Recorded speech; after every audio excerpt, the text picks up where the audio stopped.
So I get divorced, and I'm living by myself for the first time in my entire life. Not completely by myself because I have my dog Bella, but we're both a little bit lonely, and we're both kind of looking for a little comfort, and a lot her because we had two dogs, and when my ex left, he took one with him. And so she was sad, and I was sad, and I didn't think I was in the place in my life to get another dog, but I thought I could probably handle a cat. So I went to the local animal shelter, and I was like, hey, I want a cat. And they brought me upstairs to the cat room, and the staff there was great, and they were telling me about all the different cats they had, and they just kept coming back to this one cat named Lily, who, that's funny because my cat growing up was named Lily, and they just kept saying she's amazing, but she's been here a really long time. We're not sure why. It might be because she's a little bit old. It might be because she's a little bit fat. And I was like, I don't care about either of those things. I said, I'll take her. And when we were filling out the paperwork, I was like, do you think she'll get along with my middle-aged golden retriever? And they said, we think so, but we don't really know anything about where she came from. And so we're getting ready to take her home, and this one staff member who is really attached to Lily is kind of telling me how to introduce a dog and a cat, and like get this baby gate and put them on either side, and she's giving me all this advice. This other staff member comes over, and I can tell they're nervous. Like, they love this cat. She's been with them for 6 months. But I take her home, and about a month after I've had her, I wake up one morning, and at some point in the night, both the dog and the cat, Lily and Bella, have gotten into this bed with me. And I look over, and they're spooning, like dog, big spoon, cat, little spoon, like dog, arm over cat. And I'm like, holy shit, this is the cutest thing I've ever seen. So I jump out of the bed, and I take a picture with my cell phone, and I immediately text or email this picture to the entire staff of the animal shelter. And I'm like, look how cute this is. Like, Lily's doing great. She's getting along great with Bella. Things are wonderful.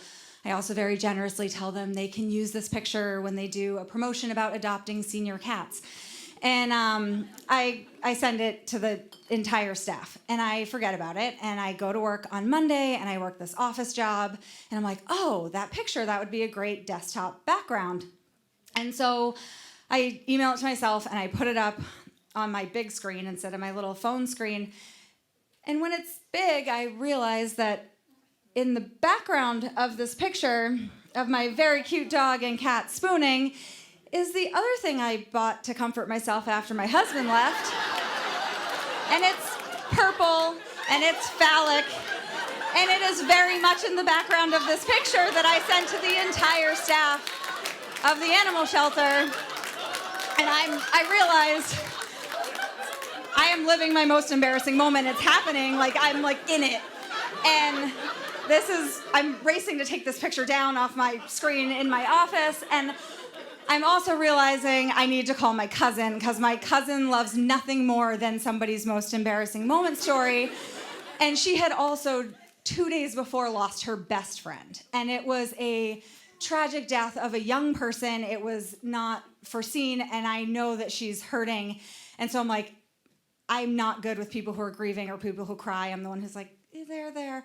But I'm like, I know this will cheer her up. I can call her, so I call her, and she answers the phone, and she sounds beyond broken. And I'm like, Amanda, my most embarrassing moment just happened, and I have to tell you about how I sent a picture of my dog and my cat and my purple personal comfort item to the entire staff of an animal shelter. And she is cry laughing into the phone, and she says, thank you so much for telling me.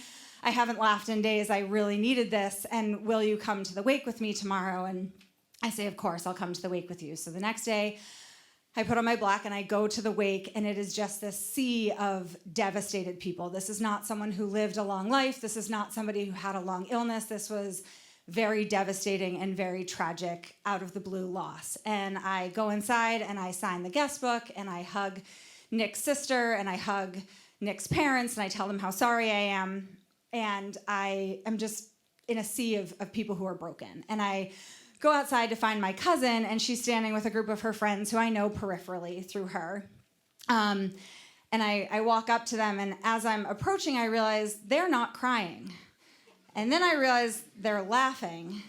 And then I realize that as I approach and they notice me, they're laughing harder.